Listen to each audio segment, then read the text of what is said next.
બુલેટિનમાં આપનું સ્વાગત છે। હું છું પંકજ। શરૂઆત કરીશું પીએમની ગુજરાત મુલાકાતથી।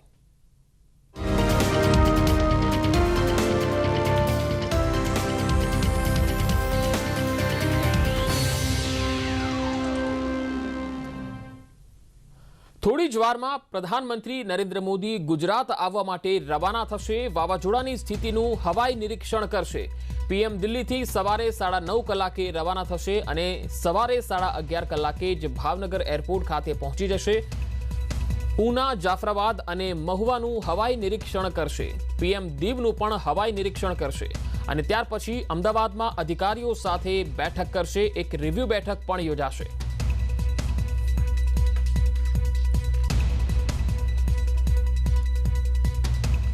વધુ માહિતી સાથે સંવાદદાતા ગીતા મહેતા અમારી સાથે જોડાયા છે। ગીતા, આજે પ્રધાનમંત્રી નરેન્દ્ર મોદી ગુજરાતની મુલાકાતે આવી રહ્યા છે। ખાસ તો હવાઈ નિરીક્ષણ કરીને કયા કયા વિસ્તારો વધારે પ્રભાવિત છે તેને લઈને અધિકારીઓ સાથે પણ બેઠક કરવાના છે। આ અંગે શું વધુ અપડેટ આવી રહી છે? તાવતેના વાવાઝોડાએ જે વિનાશ કર્યો છે તેને લઈને વડાપ્રધાનની આ સુનિયોજિત મુલાકાત છે। આજે તેઓ હવાઈ નિરીક્ષણ કરશે। સૌપ્રથમ તો તેઓ 11:30 થી 12 કલાકની વચ્ચે ભાવનગર એરપોર્ટ ખાતે ઉતરશે અને ત્યાંથી સીએમ વિજયભાઈ રૂપાણી સાથે તેઓ હવાઈ નિરીક્ષણ કરશે હેલિકોપ્ટરમાં। આપણે કહ્યું તેમ જાફરાબાદ, અમરેલી, ભાવનગર, ગીર સોમનાથ વગેરે જે સૌથી અસરગ્રસ્ત વિસ્તારો છે તેનું નિરીક્ષણ કરશે। દીવનું પણ હવાઈ નિરીક્ષણ કરશે નરેન્દ્ર મોદી। અને જ્યાં અધિકારીઓ સાથે બેઠકની વાત છે ત્યારે ત્યાં સ્થાનિક અધિકારીઓ સાથે હવાઈ નિરીક્ષણ દરમિયાન ચર્ચા કરશે। ત્યારબાદ અમદાવાદ એરપોર્ટ ખાતે તેઓ એક વિશેષ ચર્ચા કરવાના છે। અમદાવાદ એરપોર્ટથી તેઓ બહાર નથી નીકળવાના, અમદાવાદ એરપોર્ટથી જ તેઓ વિદાય થવાના છે। પરંતુ અમદાવાદ એરપોર્ટ ખાતે તેઓ અધિકારીઓ સાથે બેઠક કરે તેવી એક સંભાવના જોવાઈ રહી છે। 11:30 થી 12 કલાકની વચ્ચે પીએમ નરેન્દ્ર મોદી આવી પહોંચે, અસરગ્રસ્ત જિલ્લાઓનું હવાઈ નિરીક્ષણ કરશે। સાથે સીએમ વિજયભાઈ રૂપાણી પણ હાજર રહેશે અને વળતા અમદાવાદ એરપોર્ટ પર ઉતરણ બાદ તેઓ ત્યાં જ એક વિશેષ બેઠક કરશે જી, અને ત્યારબાદ તેઓ દિલ્હી જવા રવાના થશે જી। ગીતા, ખાસ અધિકારીઓ સાથે જ બેઠક કરશે કે પછી મંત્રીઓ અથવા તો જે ઉચ્ચ નેતાઓ છે બીજેપીના તેમની સાથે પણ કોઈ બેઠક થઈ શકે છે? ના, તેવી સંભાવના અત્યારે એટલા માટે નથી લાગી રહી કે હાલ જે નેતાઓ અને જે મંત્રીઓ છે તેમને વિશેષ આ જે અસરગ્રસ્ત જિલ્લાઓ હતા તેની અગાઉથી જવાબદારી સોંપી દેવામાં આવી હતી સીએમ વિજયભાઈ રૂપાણી દ્વારા। હાલ પણ જે મંત્રીઓ છે તે પોતપોતાના વિસ્તારમાં છે, જે જિલ્લાના તેમને પ્રભારી મંત્રી બનાવ્યા છે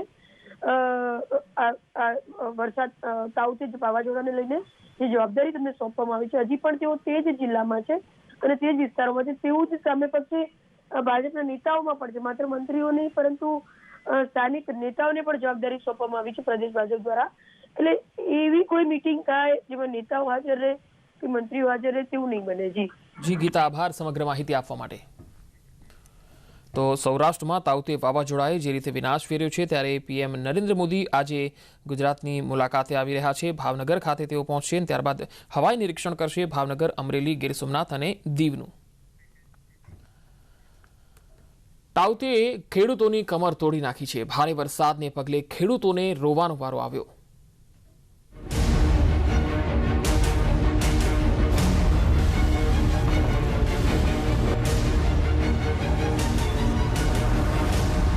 ક્યાંક કેરીઓના ઝાડ ઉખડી ગયા તો ક્યાંક નારિયેળી પડી ગઈ। ખુલ્લામાં પડેલા ધાન પર પાણી ફરી ગયું। જી હા, 150થી વધુ ઝડપે આવેલા વિનાશકારી વાવાઝોડાએ ખેડૂતની મહેનતને ધોઈ નાખી છે। ગીર સોમનાથમાં રાત્રે આવેલા વાવાઝોડાથી કેસર કેરીનો સોથ નીકળી ગયો છે। કેરીના બગીચાઓમાં તાવતે એવી તો તારાજી વેરી કે જમીન પર કેરીઓની પથારી થઈ ગઈ હતી। કેરીના ઝાડ તૂટી ગયા હતા। હાલ કેરીની સીઝન છે, એવામાં ઝાડ ધરાશાયી થતા ખેડૂતોને ભારે નુકસાન સહન કરવાનો વારો આવ્યો છે।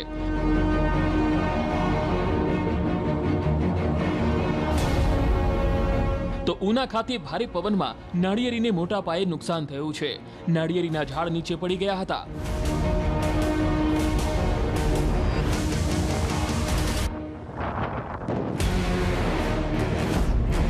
તો જૂનાગઢ પંથકમાં પણ વાવાઝોડાએ ભારે તારાજી વેરી। ખેડૂતોના ઊભા પાકને મોટું નુકસાન થયું છે. જૂનાગઢના માંગરોળ અને ચોરવાડમાં વાવાઝોડાને કારણે ખેતીને નુકસાન થયું છે. મગ, અડદ અને તલની કાપણી સમયે વરસાદ થતા પાકને નુકસાન થયું છે. ખેડૂતોનું કહેવું છે કે વાવાઝોડા પહેલા કઠોળનો ફાલ ખૂબ સારો હતો, પણ વરસાદ અને વાવાઝોડાએ પાક પર પાણી ફેરવી દીધું છે. 15-20 વીઘાના મગ વાવેલા હતા, એમાં ઉતારો સારો ઉતરે એવો હતો, બરાબર. તો એમાં વાવાઝોડાના કારણથી મગ પણ ખરાબ થઈ ગયા. 3-4 લાખ રૂપિયાનો ઉતારો હતો એવી રીતે. ને અત્યારે પલરીને બધું ભેરું થઈ ગયું, કાંઈ હાથમાં આવે એવું નહીં. મોઢામાં આવેલો કોર્યો પણ પાછો જતો રહ્યો. રાજુલાની વાત કરીએ તો એપીએમસીમાં ભારે નુકસાન થયું છે. મગફળી સહિતનો પાક પાણીમાં તણાઈ ગયો છે. ખેડૂતો અને વેપારીઓને નુકસાન સહન કરવાનો વારો આવ્યો છે. તો ધોરાજી માર્કેટ યાર્ડમાં પણ કંઈક આવા જ દ્રશ્યો જોવા મળ્યા. વરસાદને કારણે જણસને મોટું નુકસાન થયું. ઘઉં, કપાસ, મગફળી, જીરુનો પાક પલળ્યો. ધોરાજીમાં 3 ઇંચ જેટલો વરસાદ વરસ્યો છે. Bureau report, news 18 Gujarati.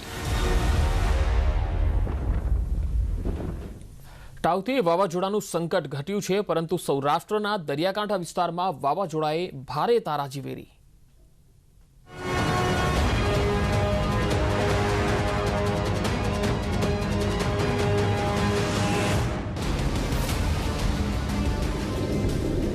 રાજ્યમાં તાઉતે વાવાઝોડાનો ખતરો ધીમે ધીમે નબળો પડી રહ્યો છે, છતાં પણ વાવાઝોડાની સ્પીડ 100 થી 105 છે. દીવના દરિયાકાંઠે ત્રાટકેલું વાવાઝોડું આગળ વધી રહ્યું છે. ભારે પવન સાથે ત્રાટકેલું વાવાઝોડાની સૌરાષ્ટ્રમાં ગીર સોમનાથ, ઉના, ગીર ગઢડા, અમરેલી, જાફરાબાદ, ધારી, રાજુલા, બગસરા, સાવરકુંડલા, ભાવનગર, મહુવા, પાલીતાણા તો દક્ષિણ ગુજરાતમાં ભરૂચ, ઉમરગામમાં અસર જોવા મળી. સીએમ રૂપાણીએ પ્રેસ કોન્ફરન્સ યોજી વાવાઝોડા અંગે માહિતી આપી હતી.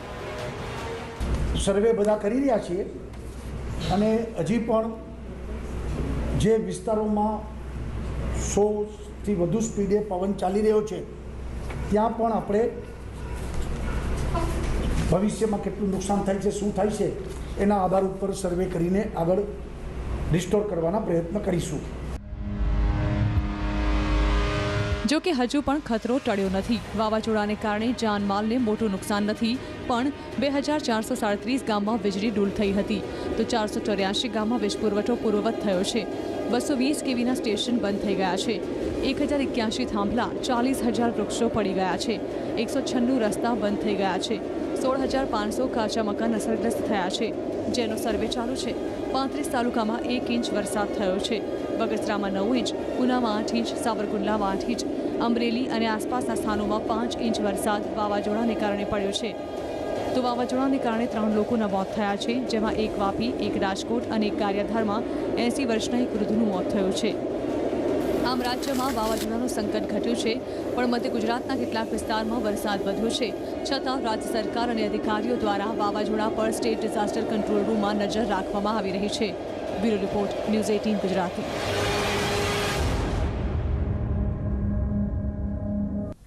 તો આજથી નુકસાનીનું સર્વેક્ષણ પણ થવાનું છે. વાવાઝોડાગ્રસ્ત વિસ્તારોનો સર્વે થશે. કેશ ડોલ્સ અને ઘરવખરી સહાય ચૂકવવામાં આવશે. અન્ય આર્થિક સહાય ધોરણ પ્રમાણે ચૂકવાશે. રાહત કામગીરી યુદ્ધના ધોરણે શરૂ કરવા માટેની તાકીદ પણ કરાઈ છે. 2 દિવસમાં સ્થિતિ પૂર્વવત કરવાની તાકીદ કરવામાં આવેલી છે.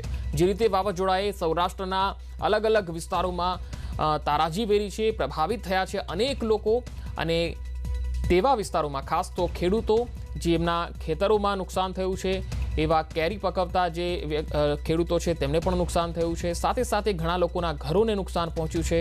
આવા તમામ લોકો માટે સરકાર વિચાર કરશે.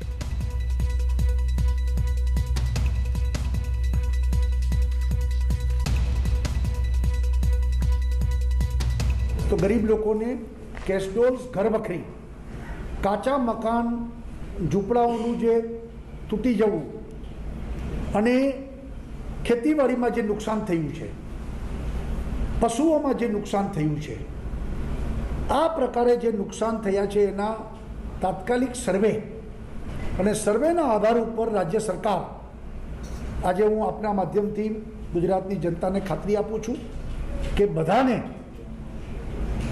સહાયતા ચૂકવવામાં આવશે.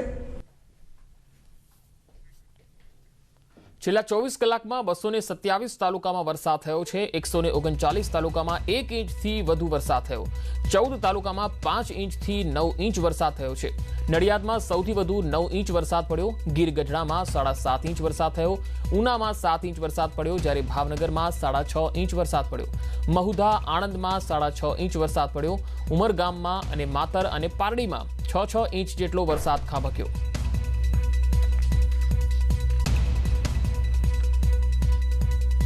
તો સાબરકાંઠામાં પણ વરસાદ પડ્યો.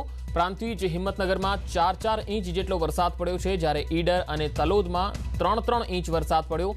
પોશીનામાં 3 ઇંચ, ખેડબ્રહ્મામાં 2 ઇંચ વરસાદ પડ્યો, જ્યારે વડાલીમાં 2.5 ઇંચ વરસાદ પડ્યો. વિજયનગરમાં 1.5 ઇંચ વરસાદ પડ્યો.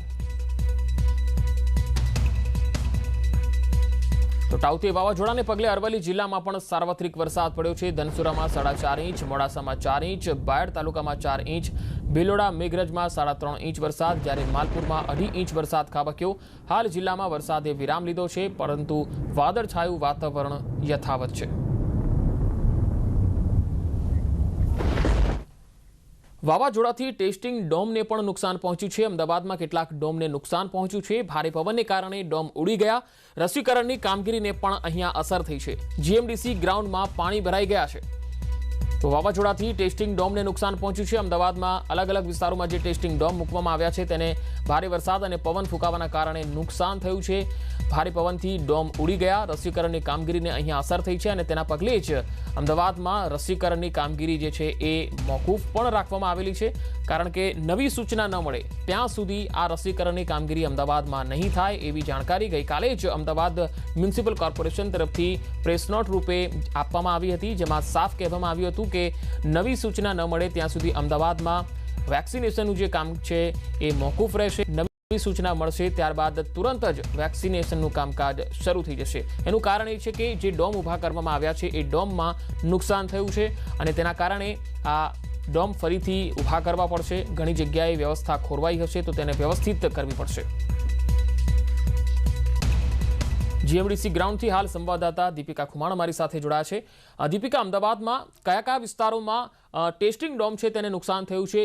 જીએમડીસીમાં જે ટેસ્ટિંગ ડોમ ઊભો કરાયો છે ત્યાં કેવી પરિસ્થિતિ?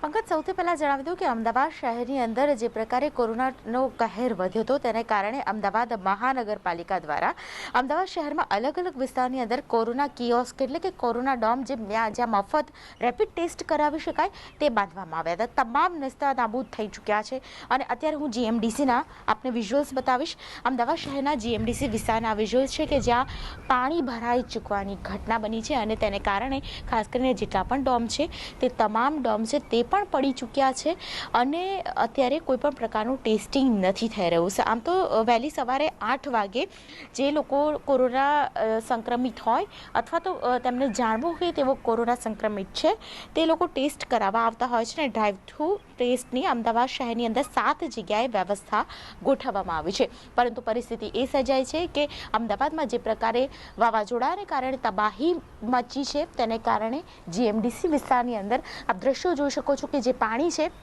તે પાણી ભરાઈ ચૂક્યું છે.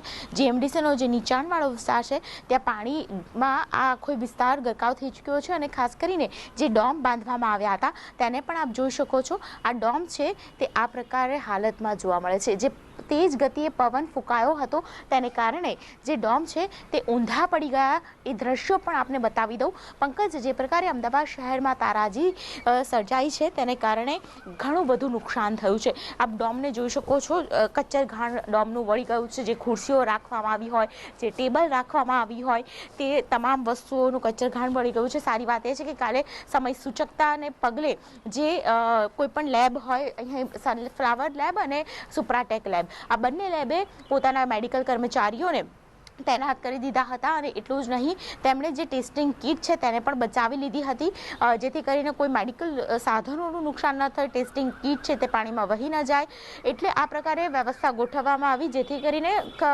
સ્વાભાવિક છે કે આટલો વરસાદ હોય અને આ પ્રકારની પરિસ્થિતિ હોય તો અહીં ગ્રાઉન્ડ ઉપર કોઈ ટેસ્ટ કરાવવા ન આવે. આવી પરિસ્થિતિને સમય સૂચકતા અને અગ્રિમતાને પગલે નિર્ણયો તો લેવાયા હતા, પરંતુ જે પ્રકારે ડોમ ધસી પડવાની અને પાણી ભરાઈ જવાની ઘટના છે તેને પાણી હજુ નિકાલ થશે, ત્યારબાદ ટેસ્ટિંગ પ્રક્રિયા છે તે શરૂ થશે. જી દીપિકા, આભાર સમગ્ર માહિતી આપવા માટે. તો ટેસ્ટિંગ ડોમને ખૂબ નુકસાન થયું છે અને તેના કારણે હવે જે વ્યવસ્થા ઊભી કરવામાં આવેલી છે એ ખોરવાઈ ગયેલી છે. ડ્રાઈવ થ્રુ વેક્સિનેશનની કામગીરી પણ અત્યારે ખોરવાયેલી છે. આગળ વધુ સમાચારો પર નજર કરીશું. હાલ રોકાઈશું એક બ્રેક માટે.